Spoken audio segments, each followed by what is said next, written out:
Everybody, welcome back to our channel. मैं हूँ नेहा। कैसे हो आप सब? तो आज हम देखने जा रहे हैं group study Indian stand up comedy on hostel group study by Mohit Dudeja. तो ये मोहित डुडेजा का है एंड ऑल्सो ये नया मतलब क्रिएटर है। We are looking at it. तो इसके पहले हमने कभी नहीं देखा था। तो I am just like it too new, मतलब आजकल we are like see new creators, क्योंकि मुझे ऐसा लग रहा है that we have to also explore YouTube, है ना?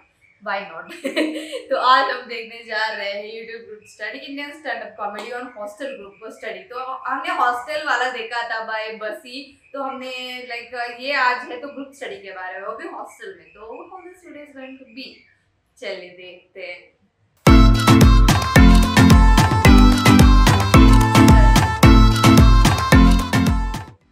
लेकिन एक चीज आज मुझे इस कमरे में बहुत अच्छी लगी।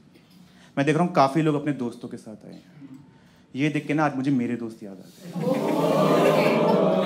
मैं झूठ नहीं बोल रहा, आज मैं जिंदगी में जो कुछ भी हूँ ना, सिर्फ और सिर्फ अपने दोस्तों की वजह से। नहीं तो आज मैं एक बहुत कामयाब इंसान हूँ।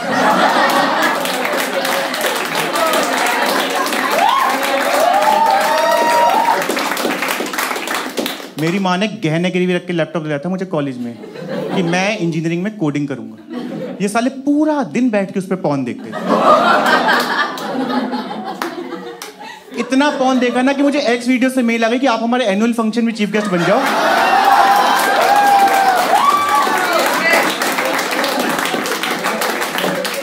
सबसे ज्यादा व्यूज मोहित जी में आपके लैपटॉप से ही मिले हैं। और वो लैपटॉप इतना बिगड़ चुका था ना कि मैं जब शट डाउन करके उसका फ्लैप बंद करता था ना, तो वो थोड़ी देर बाद अपने आप ऐसे हो जाता था।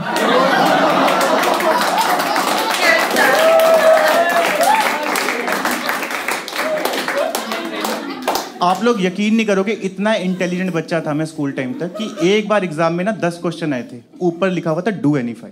मैंने 10 के 10 करके नीचे लिख दिया यू कैन चेक एनी 5। मुझे एहसान नहीं चाहिए किसी का। लेकिन जैसे ही मैं कॉलेज में गया ना, बैक पे बैक, फेल पे फेल। पहले साल में 12 में से 11 पेपरों में फेल हुआ हूं मैं यकीन नहीं करोगे, छत पे सुसाइड करने चला गया था। फिर मुझे याद है शाम को तो मेरे अमेज़न से जूते आने हैं।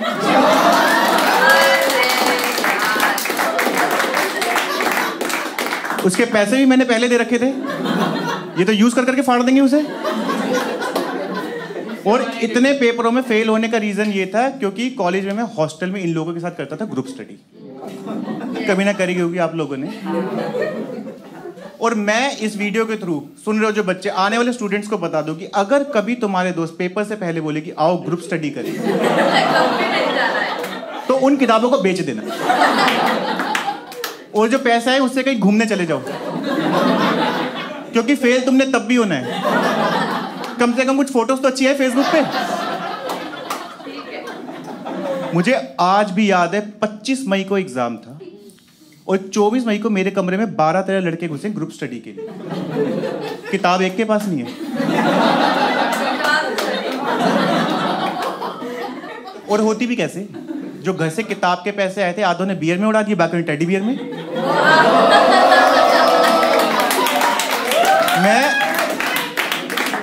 मैं अकेला बैठा था उस कमरे में किताब लेके। तो ये सबने मेरी तरफ देखना शुरू किया और मुझसे देखा नहीं गया क्योंकि मैं हूँ इमोशनल। तो मैंने कहा क्यों किसी का करियर खराब हो, है ना? सब पढ़ने वाले। तो मैंने क्या किया, अपनी किताब के ना चैप्टर्स फाड़ के 12-13 हिस्से करे और मैंने बोला ये लो एक एक उठा के पढ़ के एक दूसरे को पढ़ा देना। कोई गलती तो नहीं करी मैंने? शाश्वत करी। यही सबसे बड़ी गलती। तो मैं अपना पढ़ के 1 घंटे बाद जब मैंने इनके कमरे का दरवाजा खोला है, तो मैं क्या देख रहा हूँ, मेरी किताब के ऊपर गांजा क्रश हो रहा है। और पूरे कमरे में इतना धुआं कि जो किताब में न्यूटन था ना, उसकी आंखें लाल हो गई। कह रहा किन लोगों के बीच में छोड़ गया तू मेरे को। और एक ना साइड में बिस्तर पे बैठ के सिगरेट पी रहा था। मैंने कहा हो गया तेरा? कह रहा कब का? गुस्से में उठा है, मेरे हाथ में किताब पटक के कह रहा है तू तो कह रहा था बहुत मुश्किल है, 10 मिनट में हो गया था मेरा। मैंने कहा चूतिया, इंडेक्स है ये।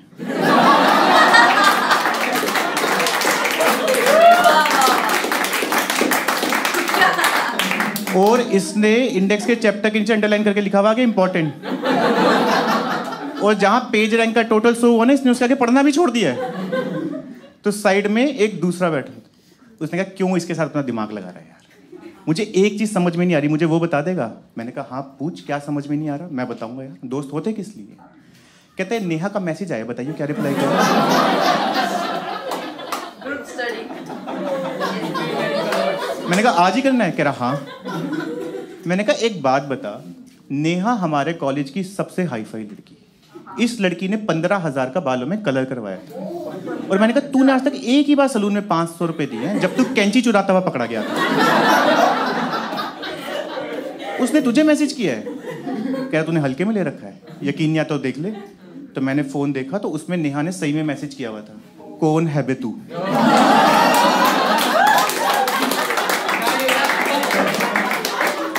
और इसने मैसेज किया हुआ था, Neha you can love me too. मैंने इन लोगों को बोला, मैंने कहा अगर तुम्हें पढ़ना नहीं है तो मेरी किताब वापस कर दो। तो एक कहता है यार दिक्कत ये कि खाली पेट ना पढ़ाई नहीं हो पा रही, तो पहले ना वहीं चल के ना कुछ खा लेते हैं। तो मैं वहीं बता दूं कि हमारे कॉलेज के साइड में ना बैंकेट हॉल होता था, और हमें जब भी कुछ अच्छा खाना होता था ना, हम वहाँ पे कहीं पे भी किसी की भी शादी में घुस जाते थे, कभी किसी ने मना नहीं किया। बड़े अच्छे लोग रहे हैं हमेशा, बहुत बढ़िया। तो जैसे ही सबने कमरे में बोला ना कि हाँ हाँ वहीं चल के कुछ खा लेते हैं, तो मैंने हाथ जोड़ दिया। क्योंकि देखो मैं वैसे तो बहुत शादियों में घुसा हूँ, लेकिन मैं इनके साथ पिछली बार जिस शादी में घुसा था ना, एक ने इतनी पी ली कि नशे नशे में ना विस्की का गिलास घुमाते हुए दुल्हन के बाप के कंधे पे हाथ रख दिया। कहता भाई साहब कुछ भी कहो, लड़की है तो माल।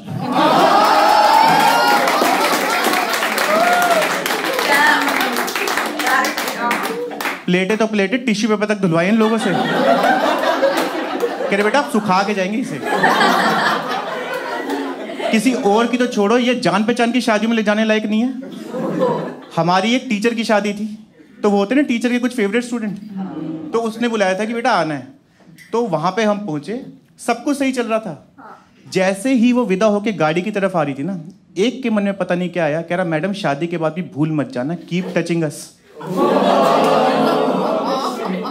मैंने कहा साले वो कीप इन टच होता है। वो पहली विदाई थी जिसमें दूल्हे के आंसू निकल रहे थे।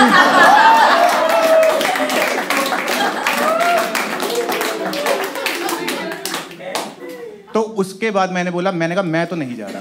कह रहे चल ले यार बहुत भूख लग रही है, मर जाएंगे भूख से। मैंने कहा चाहे मर जा, मैं नहीं जा रहा। कह रहे चल ले यार पंजाबियों की शादी है, लड़कियां भी सही होंगी। मैंने कहा तुम्हें भूख लग रही है सिर्फ इसलिए चल रहा हूं मैं। गला सकता है यार, ठीक है कोई दिक्कत नहीं। तो मैंने कहा लेकिन कोई गड़बड़ नहीं होनी चाहिए। कहते नहीं कोई गड़बड़ नहीं होगी, कोई गड़बड़ नहीं होगी। तो हम सब ने अपने कपड़े वपड़े पहने, डीओ वीओ लगाया, और हम वहाँ पे पहुँचे। तो जब हम पहुँचे तो वहाँ पे बारात ना बैंकेट हॉल से थोड़ी दूरी पे थी, और वहाँ पे डांस वगैरह चल रहा था। तो कुछ लड़कों के मन में पता नहीं क्या आया, वो दूल्हे से मिलने उसकी बग्गी पे चढ़ गए, गले मिल रहे हैं। एक ने मिला, दो ने मिला, 12 लड़कों ने गले। दूल्हे की फट गई, कह रहे इतने कजन है मेरे। कह रहा मेरे बाप ने तो बताया नहीं आज तक मेरे को। और गले मिलने के बहाने उसके गले में जो नोटों का हार नहीं था, उसमें से एक एक नोट निकाल के वापस। अगर वो दूल्हा 5-6 बार और गले मिल लेता ना, तो वो सिर्फ धागा लेके जा रहा होता अंदर। और एक ने तो सारी हदें पार कर दी। उसने देखा ढोल वाले को 500-500 के नोट उड़ा के दिए जा रहे हैं, तो उसने उसके गले से निकाल के अपने गले में डाल के बजाना शुरू कर दिया। और ये कह रहे थे कोई गड़बड़ नहीं होगी। तो मेरे साथ जो मेरा दोस्त खड़ा था, मैंने उसे बोला, मैंने कहा भाई हालात ज़्यादा देर के लग नहीं रहे। तो मैंने कहा तू मुझे सही बंदा लग रहा है, हम दोनों अंदर चल के कुछ खा लेते हैं और निकलते हैं यहाँ से। उसके बाद जैसे ही अंदर घुसे तो मैं सेटअप वगैरह देख रहा था, तो मेरा कंधा जो था ना एक लड़की से टकरा गया गलती से। तो उसने मुड़ के मेरे को बोलना शुरू कर दिया इंग्लिश में, Carrie can't you see eyes और बटन, इंग्लिश पे इंग्लिश मेरे सामने। तो मुझे भी जितनी इंग्लिश आती थी मैंने भी सारी एक ही बार में बोल दी। मैंने कहा या।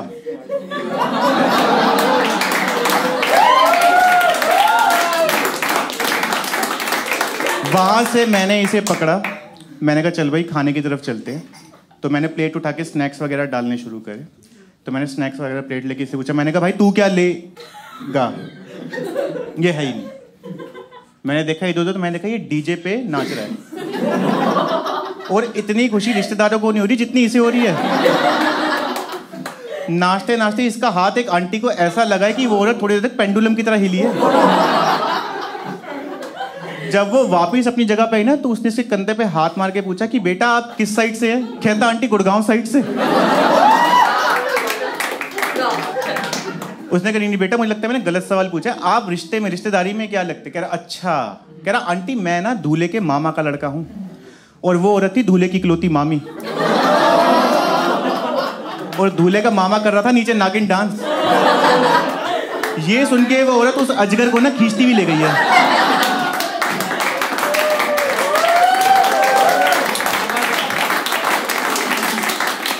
मैंने पहली बार आंखों के सामने सांप की खाल उतरते हुए देखी। तो मैंने ये देख के फटाफट स्नैक्स और तेजी से भरने शुरू करे। मैंने कहा अब तो कुछ मिनटों का ही माहौल रह गया। तभी ये डीजे से भागता हुआ आया और खाने वाली जगह के पास आके छुप गया।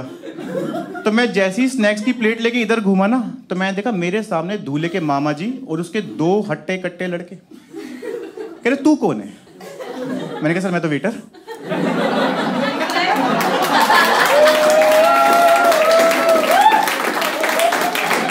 आप मशरूम ट्राई करें हमारे। और वो टिश्यू पेपर में मशरूम डाल भी रहा है।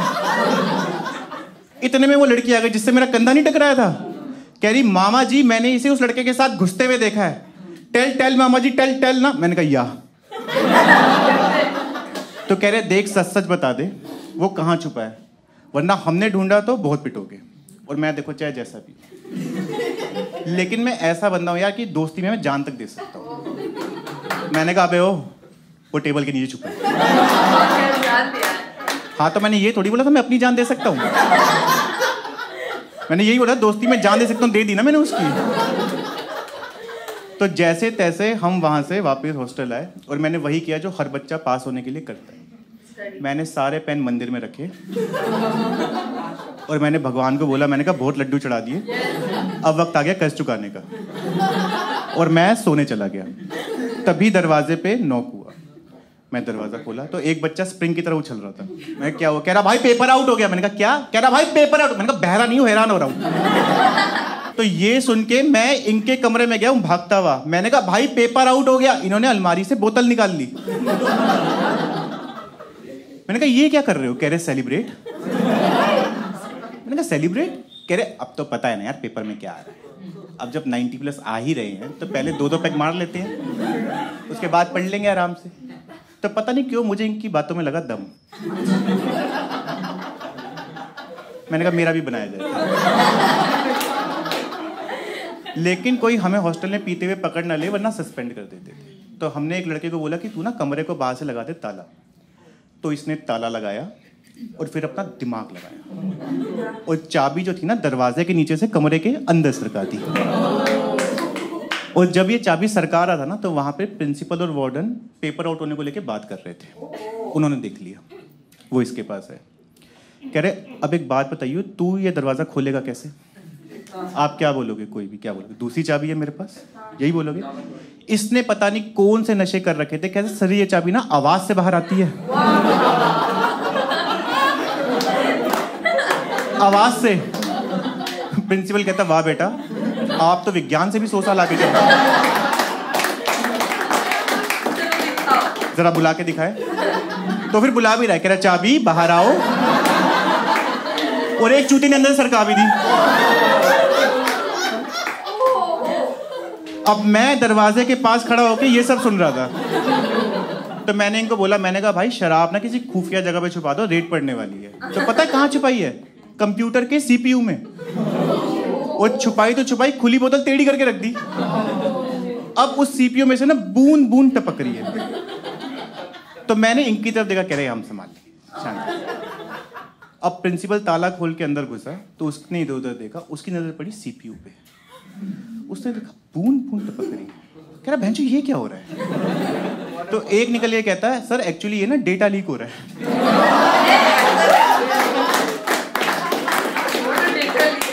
We are working on it, शाम तक सब हमारे कंट्रोल में होगा। बाकी बच्चे पेपर देने जा रहे हैं और हम घर जा रहे हैं। सबसे पहले वीडियो देखने के लिए आपका बहुत बहुत थैंक यू। और अगर ये वीडियो आपको अच्छी लगी तो इसे इंस्टाग्राम, फेसबुक, व्हाट्सएप जहां हो सके अपने दोस्तों का दिल खोल के शेयर करो, कोई रोक टोक वाली बात ही। और इस चैनल को सब्सक्राइब कर लो यार, ताकि अगली वीडियोस में जल्दी से जल्दी डाल दूं। और इंस्टा हैंडल है, इसे फॉलो कर लोगे तो फिर मजा ही आ जाएगा। वहाँ पे बैठ के बातें करेंगे यार अपनी। तो भी ठीक है, फिर मिलते हैं फिर अगली वीडियो में। दिक्कत कहाँ आ रही है, जल्दी मिलते हैं। तब तक के लिए अलविदा, सी या, बाय बाय। ओके, तो ग्रुप स्टडी इंडियन, तो Indian type of group study hostel में तो एक्चुअली है भैया, this is like a kind of a thing. तो हॉस्टल में पहली बात तो स्टडी होती नहीं है, एंड ऑल्सो मतलब मैं study type of kind of मतलब ऐसा था कि मतलब मैं जहाँ पर हॉस्टल में, hostel is not a kind of hostel में जहाँ पर दैट वाज द पीजी, तो सब लोग डिफरेंट कॉलेज से थे और उनका पढ़ाई भी डिफरेंट था। And basically me being an VFX artist, तो इतना कुछ मुझे पढ़ना नहीं होता था, मुझे सारे प्रैक्टिकल्स होते थे भैया, तो मुझे इतना कुछ ग्रुप स्टडी के बारे में नहीं पता। लेकिन एज अ स्टूडेंट मतलब जब मैं 10th में थी तो घर में आते थे ग्रुप स्टडी के लिए, तो पक्का भैया we were doing 70% of not a group study and 30% of group study. तो फिजूल की बातें होती है सिर्फ ग्रुप स्टडी में, जितने बार भी मैंने ग्रुप स्टडी किया सिर्फ फिजूल की बातें, मतलब स्टडी होता ही नहीं है। एंड मतलब किसने ये कॉन्सेप्ट निकाला, आई जस्ट डोंट नो भैया सीरियसली। एंड ये वाला जो था स्पेशली वो चाबी बाहर आ मतलब वो बंदा इतना ज्यादा मतलब इंजीनियर दिमाग का है, मतलब प्रिंसिपल को ये बोल रहा है कि आवाज से चाबी बाहर आती है, और जो बंदा अंदर था मतलब चाबी फेंक भी दिया मतलब लास्ट में ठीक है मतलब सस्पेंड हो गए, घर चले गए, क्या ही बोलना। लेकिन दिस वाज लाइक मतलब बहुत ज्यादा मजेदार था, मतलब रिलेटेबल था थोड़ा, लेकिन not in the kind of like, तो मैं रिलेट नहीं कर सकती, लेकिन बॉयज कोई मतलब गया तो वो रिलेट कर सकता है ना। तो that is it for today. अगर मेरी वीडियो आपको पसंद आई हो तो लाइक कर देना, नीचे कमेंट करके बताना कि कैसा लगा, और आपको ऐसे और वीडियोस चाहिए वो भी कमेंट करके बता दो। इस वीडियो को शेयर कर दो, नीचे देखे रेड सब्सक्राइब बटन को वो भी क्लिक कर देना, और मेरा इंस्टा डिस्क्रिप्शन में दिया guys, please follow that too. Thank you.